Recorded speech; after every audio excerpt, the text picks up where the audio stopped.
За сайн байцгаана уу? Жинлүүрийн ордонд төрсөн нийт элэг нэгт ахан дүүстэй энэ өдрийн мэндийг дэвшүүлээ.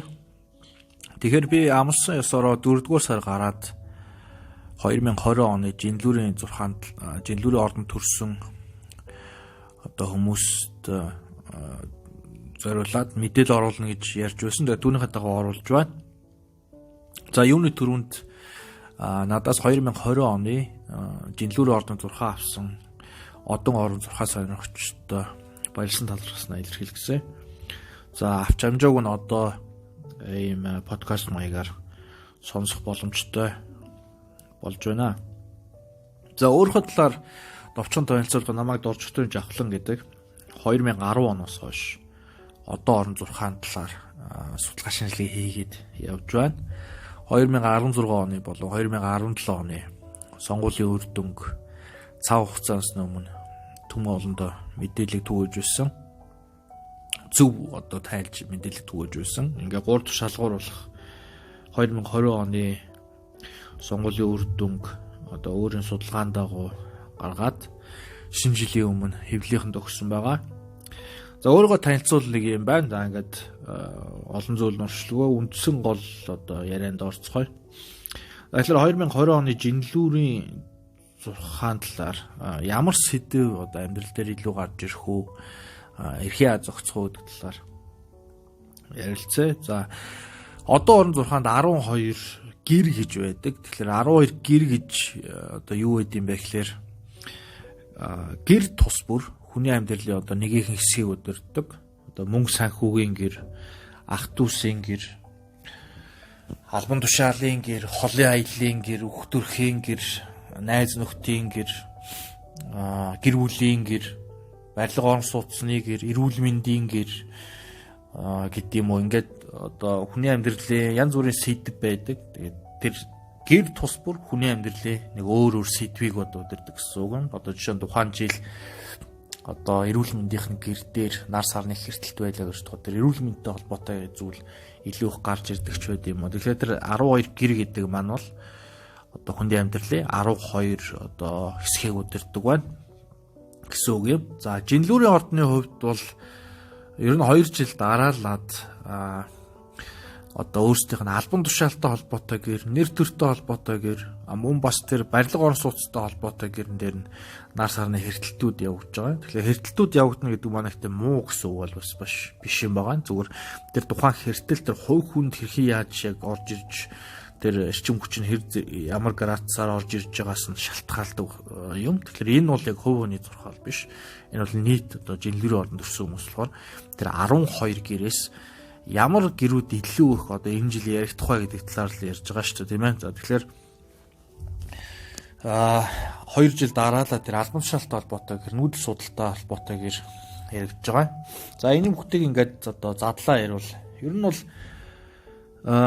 он гараад за нэг сарын 10-ны үеэр сарны эртэлт явагдсан байгаа. Тэр сарны эртэлт бол сарны эртэлт бол эрчим хүчид одоо 3 сар тээж явдаг. Тэгэхээр 1 сарын одоо дундаас одоо 4 сарын дунд хүртэл тэр албан тушаалын эрх мэдэлтэй холбоотой гэр нийгэм бэлэг байр суурь гэдэг юм уу. Яг одоо энэ үндсэн 12 гэрийн тэр хамгийн бас нэг чухал гэр болох тэр албан тушаалтай холбоотой гэрэн дээр сар эртэлт явж байгаа. Энэ өнгөрсөн жил бас байсан. Тэгэхээр ерөнхийдөө он гараад одоо шууд ажил албатай холбоотой, албан тушаалтай холбоотой зүйлүүд гарч ирнэ гэсэн үг юм. Гэхдээ тэр яг хэртэлт тэр уг 1 сард болсон хэртэлт бол нэг тийм бас нэг сайн нөлөөтэй байгаагүй. Тэгэхээр тэр үеэр бас нэг тийм ажил албатай холбоотой таагүй мэдээ сонсогдох байд юм уу, тийм нэг бас нэг тийм таагүй зүйл яг тэр тухайн үед нэг энэ гэхдээ хүмүүрт бол биш шүү дээ. Зүгээр тэр уг хэртэлт нэг тийм одоо сайн биш байсан. Тэгэхээр тийм ажил албатай холбоотой зүйлүүд гарч ирсэн болов гэж бодож байгаа. Зарим хүмүүс тухайн үед одоо өөр ажлын санал орж ирэх, ажлаас солих шаардлага гардаг байд юм уу. Тэр ажил албатай холбоотой тэр нэр хүндтэй холбоотой тим сэдв бас зарим зохиолч тэр чинь бас аав ээжтэй холбоотой зүйлүүд байдаг шүү дээ. Өөрөөс нь ахмад насны хүмүүстэй холбоотой сэдв байдгийн дарга захирал байд юм уу. Тийм юм. За тэр эрчим хүч 3 сар хавцаа тээж авч явна. Тэрнээс гадна мөн энэ жил бүтэн тэр чигтээ одоо Нарны аймгийн хамгийн авраг гариг болох Бархасууд гариг та бүгднээ одоо үндсэн суургэр дээр явж байгаа. Тэр нь болохоор энэ жил одоо тэр барилга орон сууцтай холбоотой зүйл гарч ирэх нүүдэл суудал ямар нэгэн тийм газар шороотой холбоотой зүйл гарч ирэх. Энэ бол бүтэн жил яригдана. Ерөөсөө 1 сараас ялангуяа өнгөрсөн оны одоо 12 сарын 3-4-нөөс тэр үндсэн гэрлүүд тэр авраг гариг орж ирсэн байгаа. Тэгэхээр тэнд 1 жил байрлал. Тэгэхээр тэр газар шороотой холбоотой зүйл яригдах, үнд суур яригдах, одоо нүүдэл суудал яригдах, барилга орон сууц яригдах гэх мэт зүйлүүд одоо гарч ирж байгаа болов. За энэ үеэр одоо ялангуяа бүтэн жилжингээ ер нь жинлүүрд одоо төрсэн ялангуяа насан турш хүмүүс бол тэр барилга орон сууцад тэлэх, барилга орон сууцтай холбоотой зүйлүүд их гарч ирэх. Тэр авраг гариг бол уг нь тусалж өгдөг гариг юм аа. Тэгэхээр тэр гариг тэнд байснаар тэр тэлэлт явагдах тийм бүрэн боломжтой гэж үзэж байгаа. Одоо ялангуяа аймгийн төвч байд юм уу, тийм барилга орон сууц олшруулах, эсвэл одоо тэлж өгөх, одоо зүгээр одоо энгийнээр аваад үзэхэд туслангийн байшин савч байд юм уу, тийм янз бүрийн тийм барилга орон сууцтай холбоотой гэр дээр нь одоо тэр авраг гариг явж байгаа бүтэн 1 жил. Тэгэхээр энэ ч юу хэлэх гээд байгаа. Тэгэхээр эргээ буцаад жилийн сүүл буцаарахт бол тэр барилга савтай нүүдэл судалтай холбоотой зүйл дээр нь бол тэлэлт явагдсан байх ёстой юм. Тэгж үзэж байна. За яг одоо өдийгөр бол өнөөс ч 4 сарын 27-ны өдөр гэдэг чинь. За энэ үеэр бол ер нь жинлүүрийн ордон төрсөн хүмүүс бол тийм улс төртэй холбоотой байд юм уу? Итгэл үнэмшлийн гэр нь их төвчцэн явж байгаа. Мөн бас тэр бусдын мөнгө санхутай холбоотой гэр байд юм уу? Тэр мөнгө санхутай холбоотой гэр дээр нь сайн нэг шин сар үссэн. Яг энэ 4 сарын 27-ны үед. Тэгэхээр энэ бусдын мөнгө санхутай холбоотой тэр нь заримдаа даатгаврын байгуулагч байд юм уу? Нийгмийн даатгалч байд юм уу? Эсвэл одоо банк санхүүгийн байгуулагч байд юм уу? Банк санхүүгийн байгууллагаар явдаг байд юм уу? Энэ нь бол одоо 4-р сарын ер нь сүүлээр 5-р сарын дунд хүртэл итгэвчтэй байх юм. Тэр мөнгө санхүүтэй холбоотой зүйл төр байх юм. Мөн бас үүнтэй давцаа тэр өөрсдийнх нь тэр итгэл үнэмшлийн гэргээд ах тэр улс төрийн байд юм уу? Шашны байд юм уу? Тэр итгэл үнэмшлийн гэр нь бас энэ бүтэн 5 сар 4 сараас ахгуулаад тэр 5 сар дуустал 6 сарыг дуустал хүртэл байгаа маань тэр гэр нь бас итгэвчлээ яв. Тэгэхээр энэ үеэр жинлүүрийн ордонд төрсэн хүмүүс тэр нэлээ улс төртэй холбоотой хүмүүстэй уулзаж барьсан тийм улс төрийн зүйлүүд их тийм эн чинь ганц хамгийн гол нь эн чинь итгэл үнэмшлийн гэр байхгүй. Тэгэхээр эн чинь маш шашныхч байж болох. Янз бүрийн тийм итгэл үнэмшилтэй холбоотой сэдвээр хүмүүстэй уулзаж барих тийм зүйлүүд гарч ирэх юм. Энэ бас холын аялалтай холбоотой байд юм уу? Эсвэл одоо багш оюутан мэдлэг боловсрол дээд ухаантай холбоотой дээд мэдлэгтэй холбоотой юм уу? Тийм дэхтэй сургуулийг ярьж байгаа. Тийм зүйлүүдтэй холбоотой зүйлдээ илүү их анхаарал хэмжих юм байна. За хамгийн гол хэртэлтүүд байхад бол 6 сарын тэр 5-ны үед бол сарны хэртэлт та бүгдээ хэвлэлийн гэрт сар хэртэлт бол би түрүү хэлсэн 3 сар ирчим хүчтэй тээж авч явдаг. Тэгэхээр тэр сар яг хэртсэн өдрөөс ахуулаад 3 сарыг нэмнэ гэсэн үг. Тэгэхээр 6 сарын 5-нд хэртэнэ гэдэг бол 7, 8, 9 сар хүртэл юм. Нарны хэртэлт бол 6 сар ирчим хүчтэй тээж авдгийг ойлгох хэрэгтэй. Тэгэхээр нар сарны ялгаа нь тэр юм байгаа. Сарны хэртэлт бол арай хүчтэй нөлөөлдөг. Тэгэхээр тэр хэвлэлтэй холбоотой гэдэг 6 сарын 5-нд одоо хэртгэхээр хэвлэл мэдээлэлтэй салбаруудаар явж барах, хэвлэл мэдээллийн хүмүүстэй уулзах, мөн ч ах дүүс ингээд ах дүүстэй холбоотой зүйл яригдах, дүүнчлэн бас ойрын аялалтай зүйлүүд яригдах тийм байгаа. Тэгэхээр тэр үеэр нэг тэр гэр итгэвчж өгнө. Түүний дараагаар 6 сарын 21-нд та бүгд албан тушаалын гэр дээр нарны эрсдэлт явагдана. Тэгэхээр тэр албан тушаалтай холбоотой зүйлүүд дахин амьдралдаа гарч ирнэ гэсэн үг юм. Тэгэхээр би энэ 2 жил дараалаад энэ албан тушаалтай холбоотой гэр дээр нар сарны хэртэлтүүд явагдаж байна. Тэгэхээр энэ бол их ховорхон үзэгдэл. Тэгэхээр энэ үеэр яг юу болд юм бэ гэхээр тухайн хүн ер нь бол одоо ажил алба дээр солих шаардлага гардыг юм уу?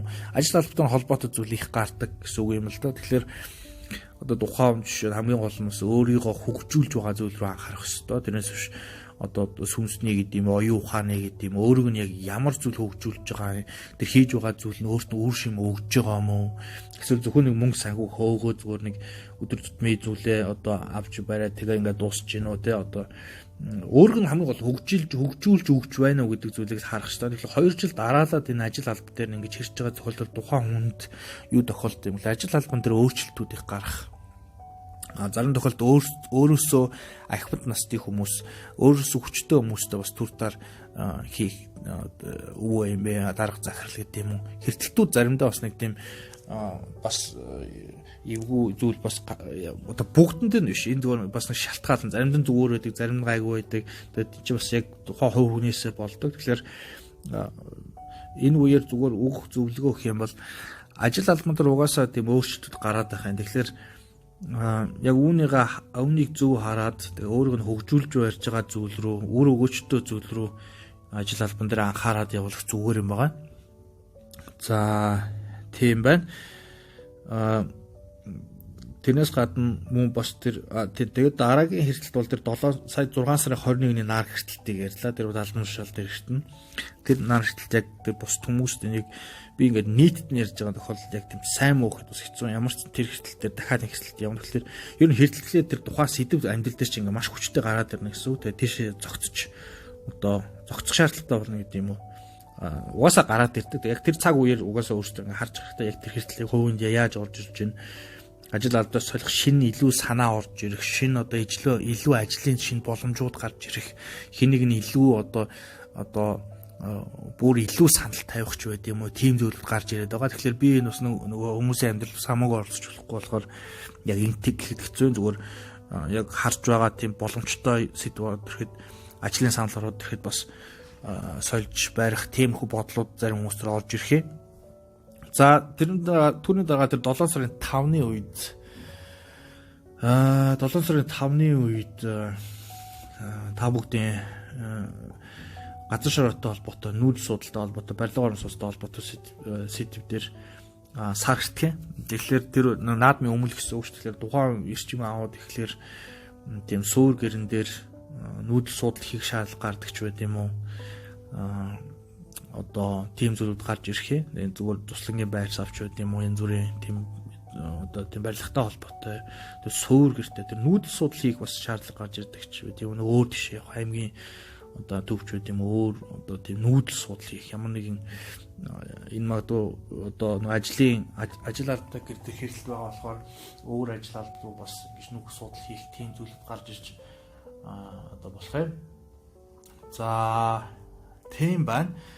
За түүний дараа нэг 10 сар 11 сар. Тэгэхээр би түрүү ярьлаа тэр нарны талд 6 сар эрчим хүч авах. Угаасаа тэр сэдв тэр чигээр 100 жанга яригдчих юм гэсэн үг. 6 сараа тэгээд сарны талд 3 сараа байдаг. Тэгэхээр 11 сарын нэг сүүлээр бол итгэл үнэмшлийн гэр дээр сүүлийн сарны эрсдэлт байж байгаа. Тэр итгэл үнэмшлийн гэр дээр сарны эрсдэлт байна гэдэг бол тэр тухайн итгэл үнэмшлээ бодож үзэх. Би ер нь одоо яг энэ итгэл үнэмшлийн гэр дээр хэртэлт явуулсан тохиол зарим хүмүүс өөрийнхөө одоо итгэл үнэмшил дээр анхаарч эхэлдэг. Ер нь одоо миний итгэл үнэмшил одоо яг юунаас бүрдсэн. Би ер нь одоо яагаад ийм үзэлтэй болцсон юм гэдэг юм уу? Би ер нь яг шашинд итгэдэг ч юм уу, итгэдэггүй ч юм уу гэдэг юм уу. Тийм янз бүрийн хүнийг нөгөө бүрдүүлж байгаа тэр итгэл үнэмшлийн гэр дээр сар хэтгэд байна. Тэгэхээр зарим хүмүүс бол одоо энэ л одоо миний итгэл үнэмшил, энэ л би гэдэг. Гэхдээ яг одоо бодит байдлыг аваад үзэх юм бол 21-р зуунд бол одоо хүний итгэл үнэмшлийг бол энэ том өрнүүд угаасаа 5 метрхүүдээр нь дамжуулж хийчдэг болчиход байгаа. Тэгэхээр үзэж харж байгаа зүйл одоо ямар сууг үздэг, ямар зүйл давтамжтай үздэг, Холливуудын киног үздэг, Солонгос киног үздэг. За тэгэл одоо өөрсдөө гадаад дотоодын мэдээлэл ямар суугаар авдээ, ямар сайтаар авдээ. Тэрний чинь цааш бас нэг хүн байж байгаа, бас нэг улс төрчийн хүн ч байд юм уу. Ингээд одоо яг одоо зүгээр энгийн жишээ аваад зөвхөн ямар хөгжим сонсдог юм ч байд юм уу. Хүний 5 метр хүүтээр л одоо энэ том гүрнүүд ер нь бол одоо тоглолт хийдэг. Тэгэхээр тэрнээс шалтгаалаад одоо тухайн энэ л бол би гэдэг одоо бодоод үзэх юм бол бас яг тэр тухайн өөрөө мөн үгүй юу. Зүгээр яг одоо жинхэнэ эрх чөлөөтэй хүн гэдэг бол одоо өөрийг нь бүрэлдүүлж байгаа, өөрийнх нь итгэл үнэмшлийн бүрэлдүүлж байгаа, тэр тухайн бүрэлдүүлж байгаа бүх зүйлүүд дээр бодоод тэгээд яг ойлгосон, тэгээ их усрын ойлгоцсон хүмүүс бол одоо эрх чөлөөтэй юм байгаа. Тэрнээс шүү одоо энэ л би хүн гэдэг зөвхөн нэг одоо сошиалистцээр урсж байгаа шар мэдээнд тархитлах оногоо аглагдсан хүн дээр тэрийг өөрөө би энэ үзэлтэйг бол болохгүй. За энэ талаар зүгээр ингээд нуршаад байгаа шалтгаал нь юу юм бэ? 11 сарын сүүлээр тэр ихтгэл үнэмшлийн гэр дээр одоо сар гэртгэ. Тэгэхээр тэр үеэр тухайн өөрийнхөө зүгээр ихтгэл үнэмшил дээр анхаарах энэ үеэр зарим хүмүүс улс төрийн бодол нь өөрчлөгдөв, шашин шүтлгийн бодол нь өөрчлөгдөв. Тэр суур ихтгэл үнэмшилтэй холбоотой зүйлүүд дээр нь өөрчлөлт явж асуултанд тэмдэг гаргаж ирж байгаа. Тэгэхээр угнах гоё юм байгаа. Хүмүүс тэр үе тэр багш оюутан янз бүрийн тэр дээд мэдлэгтэй холбоотой хүмүүс гадаадтай холбоотой сэдвүүчүүд юм гарч ирэх юм. За ийм байна. За ингээд бүхэлдэн зүгээр базаад үзэхэд бол бас адал явдалтай тийм одоо өөрчлөлт шинжилэлт их явагдсан. Ягаад тэгэхээр тийм 2 жил дараалал тэр суур гэр тэр 2 суур гэр дээр нар сарны ихтэлтүүд явагдаад байгаа. Тэгэхээр тухайн үзэл бодолтой өөрчлөлт явагдахаас гадна мөн бас тэр албан тушаалтай холбоотой зүйлүүд дээр нэ өөрчлөлтүүд одоо гарч ирэх илүү одоо шин санаа илүү одоо санал илүү одоо өөрөг нь хөгжүүлсэн зүйл рүү одоо явцгаараа гэж би зөвлөх байна. Тэрнээс ч зөвхөн нэг одоо цалин өндөртэй гэдэг нэг газар одоо байгаад ямар ч өөрөг нь хөгжүүлэхгүй бол тэр одоо цаг хугацааны одоо юу юм байна. Тэгэхээр тэр илүү санал ирж байгаа тэр ажил албатай холбоотой өөрчлөлтүүд явж байгаа. Тэрэн дээр зөв мэдрээд урагшиг алгацгаа гэж хэлмээр байгаа. Тэгэхээр сайхан адал явдалтай сайхан жил байна. Тэгээд тийм юм. За миний хаяг жавхланд орж өгдөг гэсэн хаяг байж байгаа. Facebook хаяг. Тэгэхээр надаас ганцаарчлсан сургалт энэ төр ахыг сонирхол надад холбогдож болох юм. За ингээ уг мэдээл бас өөрт нь зөв юм шиг мэдрэмж төрсөн бол бас бусдаа түгээхийг одоо хүсэх байна. Ингээ анхаарал хандуулсанд баярлалаа. 2020 онд нь аз жаргал сайн сайхан болно үсэ. За баярлалаа.